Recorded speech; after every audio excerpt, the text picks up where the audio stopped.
One of the concepts in the book that I find so interesting and I think would be really valuable for people is the idea of how thinking of innovation through the lens of a job to be done completely changes what you see as your competitive set. Right. An example that I like to give, I think illustrates it really quickly, is from our friend Bob Mesta, who is throughout the book, is a quick version of it is, in what world are these competitors? Sony PlayStation 2, bottle of Jack Daniels, a pint of Haagen-Dazs, and a Soul Cycle class. That makes no sense, right? Those are totally different categories.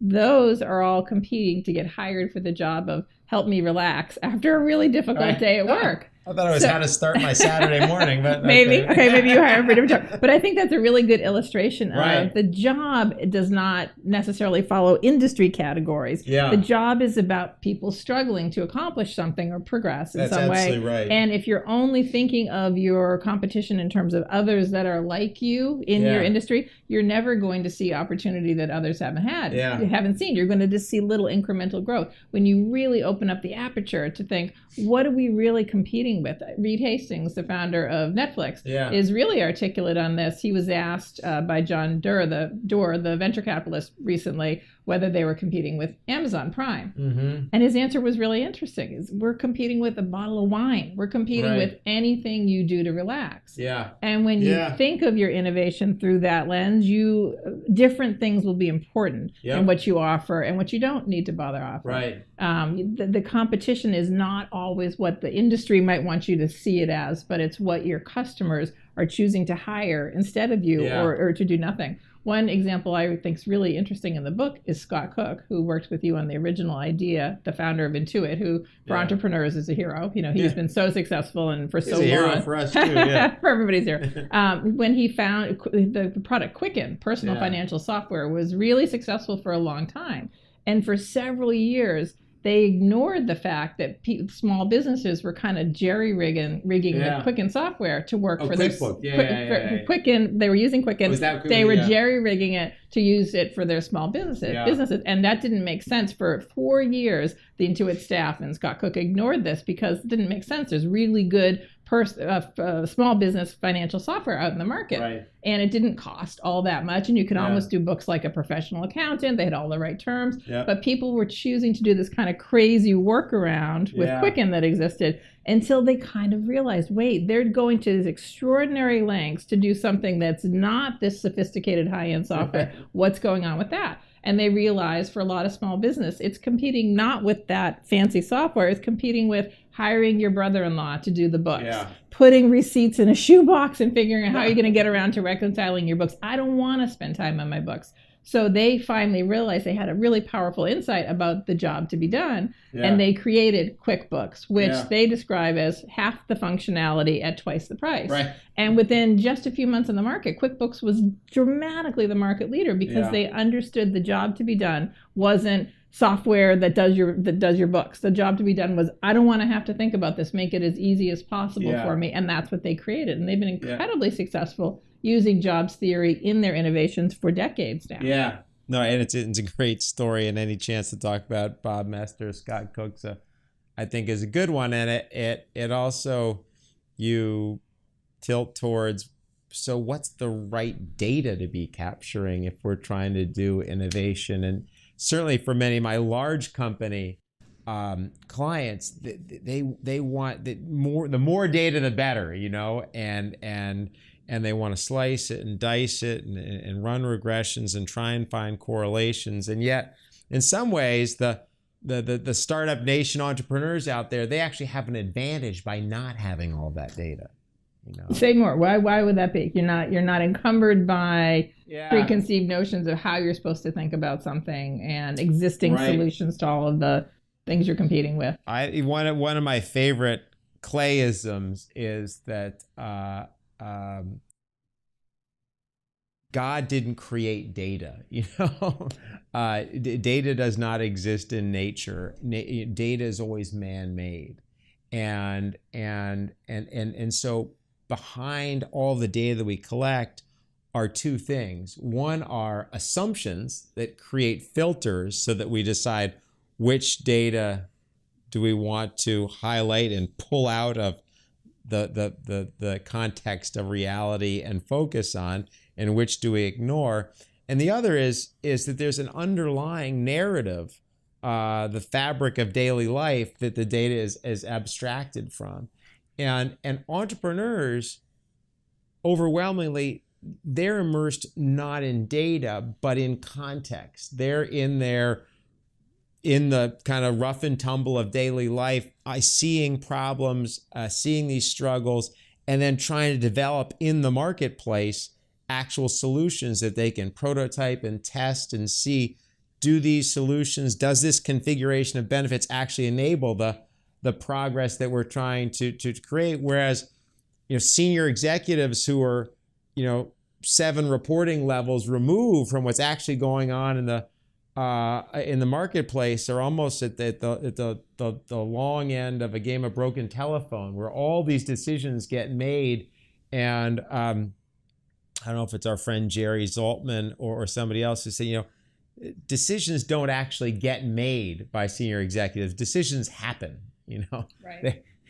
And I think that the hardest thing in some ways for large company executives to accept is that it's not big data so much that's relevant in innovation, it's small data. And that all of these successful innovations that we talk about, and just as you were talking about with Intuit's early success with QuickBooks, is there's a story at the core of it, right? There's a story of a person in a circumstance struggling to make progress. And we see that across all of the innovations that we find, that successful innovators are great storytellers. Right. And behind every successful innovation is a simple, compelling story of a person in a circumstance struggling to make progress. And too often, especially in large companies, new practices sort of like just floated out or catapulted out into the marketplace without any real understanding of who's actually going to pull it into their lives and why. And in a concept that we've talked a lot about is, if this product's going to get hired, well, what's going to get fired? Right. Which I think is a really not just interesting, but valuable construct for marketers to think about, because in my experience, far too few of them actually have clarity on what's going to get fired and why. And importantly, it might not just be a product that's performing the job poorly. It could be, say in the case of our iced coffee friends, some non-consuming compensating experience like, well, crud, I don't want to go to the coffee shop. I'm just going to have a cup of hot coffee that I don't really want, but that's what I got at home. Or maybe I'll grab a soda and I'll be a little embarrassed when I get to work. But they're adopting all these compensating behaviors because a perfect solution isn't available. And that's, I think, why we said earlier that competing against non-consumption is kind of innovators' gold, because that's where the struggles are manifest. But the important point is that when we launch something new in the marketplace and we want people to hire our product, something needs to get fired, whether that's a product that's performing the job poorly, some cobbled together kludgy solution to resolve the job,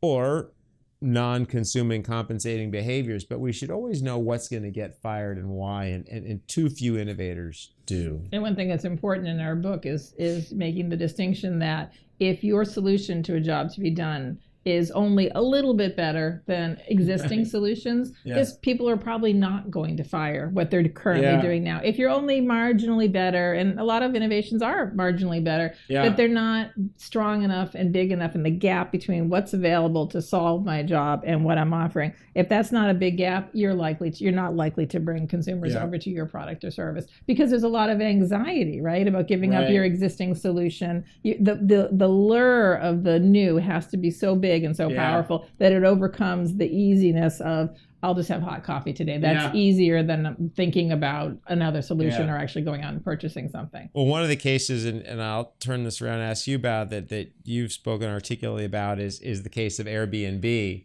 And in their case, but it wasn't so much of creating a new platform to find or market a room, that was fairly easy to build. But what they really had to innovate against was the anxiety, right, of both listing something. So say more about that. Well, I'm an Airbnb client, actually, and I can tell you why I hire it. People think of Airbnb as competing with hotels. Right. And really, at its origin anyway, it's now doing a little bit more in that area. It's not. People who hire Airbnb are people who want to feel like a local someplace. Right. And that's been the case for me a few times. And you don't want to feel like you're in a hotel. Or you're deciding whether or not you really can make that trip or take the trip. The origin of Airbnb was the founder's own desire to attend a conference, and he didn't have money for it, and he didn't really want to spend the money and go into debt or stay at a terrible hotel up by the airport or whatever. Yeah. So it was competing in the early days. It was founded on the idea, not competing against hotels, which are probably much nicer. Right. It's competing against, do I call my friend and say, can I sleep on your couch? Do I go to that event at all? All these solutions that are not good enough, and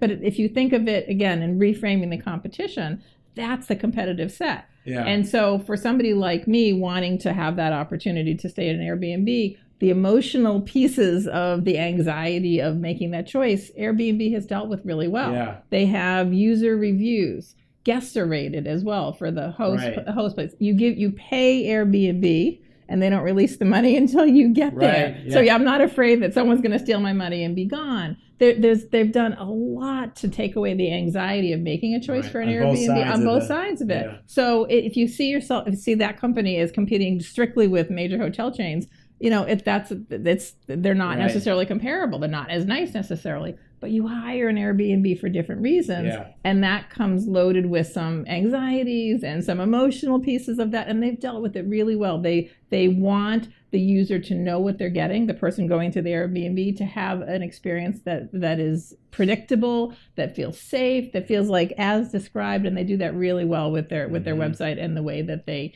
have set up the sort of emotional moments on the journey to make a decision to hire an Airbnb. Right. Wouldn't hire for everything, but in certain circumstances when I want to feel like a local, that's where I choose Airbnb. Yeah, it's a great story. What are some of your other favorite stories that we have in the book? You were involved in drafting and capturing so many of them when you think there are a lot that I like, but another entrepreneurial success story that now is almost, I think it is 30 years old, but again, from nothing, the American Girl Company. Yeah. It was founded as, I think it was called the Pleasant Company in the beginning. A woman called Pleasant Rowland started it. And I think they absolutely nailed a job to be done from the beginning. So the data would have told parents, there were toy companies, that preteen girls don't play with dolls anymore. 7 to 11, I think, is the age bracket, or maybe it's a little bit older. But every parent wants their kid to hold on to childhood just a little bit longer. Right. They want to have that special connection with their children at a time when in those days the options were hypersexualized, brats and Barbie dolls or goofy looking Cabbage Patch dolls. They understood, the founders of American Girl understood that the experience of sort of being able to communicate with your daughter about a doll that has a story. This is, Kaya. She's the Native American girl who had to survive on the tough prairie or whatever. There's a story that comes with every doll. The experience of opening that American Girl box is very special and very exciting, even born out of lack of resources. They were originally a mail order company. Right. And the ability for your daughter or son to flip through the catalog and look and imagine the doll and the backstory, and then wait for, that's the one I used to circle when I was a kid in the Sears Christmas wish book. It's a similar feeling. I want that doll, and here's her story, and here's her struggle. I think they perfectly captured both what parents want, is I want my children, I want to have a conversation with my children about, the proud history of women overcoming challenges. Right. But these are also dolls that are created on characters girls can relate to. And it's a really lovely experience. So waiting for the order to come in the mail in the original days was so exciting. And the box was so special. It was an event to open it. There was nothing about it that wasn't thoughtful about making it a very special thing. And as they grew and then built the stores, any parent out there probably knows, girls want to go to the American Girl store for birthday parties. Yeah. And if there are restaurants, and if you don't have a doll, you can babysit a doll at the party. It's a very special thing. I think they've completely built the company around a job to be done and done it incredibly well, which is why you can look, and there are lots of dolls that are similar, copycat type of dolls. You can copy a product, But if you don't understand the job to be done, that is compelling people to buy that, you're never going to create the experiences around buying it and using it, and the emotional components and the social components of it. That's all been captured so well in the American Girl doll. And that's why they're celebrating 30 years and $120 a doll. They make a lot of money on those dolls, and parents buy it because it's worth it to them. It's a really big deal to give your child an American Girl. I know people who want their children to save it and pass down to their children. And they do. I think that's a great example of starting with a market no one thought existed. Identifying a job to be done, which the founder did based on her own desire to connect with her nieces at the time and not liking any of the options that were out there. She was struggling to find a gift that would allow her to connect with her nieces. And she created the product and all of the attendant services around using it in a way that is square on a job to be done and has, as a consequence, been successful for 3 decades. Yeah. I love the way you capture it. And one of the things that remind me of is the point that in our conversations with Pleasant Roll, and that she really singled out, and clearly they've never lost sight of, and she said it's never been about the stuff. Right. You know, it's always been about the story and in the experiences that the stuff enabled. You know, but it was very much on how can we enable the experiences that these parents are trying to create with their daughters or granddaughters, not what would be a cute doll, what would be a nice children's book, can we make a successful movie? You know, it was none of that. It was all about how do we help create experiences that are special and memorable, and dolls and books and musicals and cafes, those are all just means to an end. And I think that's the essence of jobs here. I'm glad you brought that one up. I mean, that and Airbnb that really show and highlight in the best of ways that successful innovations create experiences and enable progress, not bring new whiz-bang technology, or if they do, that's beside the point, you know. But that's the means to an end. It's not the end. But they started again with an intuitive understanding of a job to be done, and everything was built around that, and everything stayed being built around that. That's really important. Entrepreneurs who are successful de facto probably have identified a job to be done well. But what's really critical is that they not lose sight of that as they begin to grow. When you start adding colors to add colors, and you start adding technology because your engineering guy tells you can, but it does not connect deeply to the job, the reason people are hiring that, it's not going to make a difference for you. And I think you bring up another point, which is a great one, which is now you look at a company like American Girl or Airbnb in hindsight, and you say, gosh, that's genius. But at the outset, as you said, American Girl kind of went into what looked like a crowded category with big established competitors. And I remember in the context of Airbnb, our conversations with Reid Hoffman, the LinkedIn founder, who was an early investor in Airbnb, talking about trying to raise money for it and getting this kind of pushback or blow off repeatedly of like, you know, who's going to do this? Who would pay to stay in an air mattress in someone's spare bedroom? It does sound crazy. And what kind of a crazy person would allow some stranger to go like, it, you know, it just sounds like a platform for lunatics to get together or something. Until you think of it through the lens of the job to be done. And then there's a really compelling job to be done that the fact that something like that is so successful so quickly says the job did not have, it exists, jobs always exist. It's just a matter of discovering them and better understanding them. They discovered and understood it before others did, and they did a really good job of solving it. In some ways, it comes back full circle to where you started, which is those ideas which on the surface can sound crazy,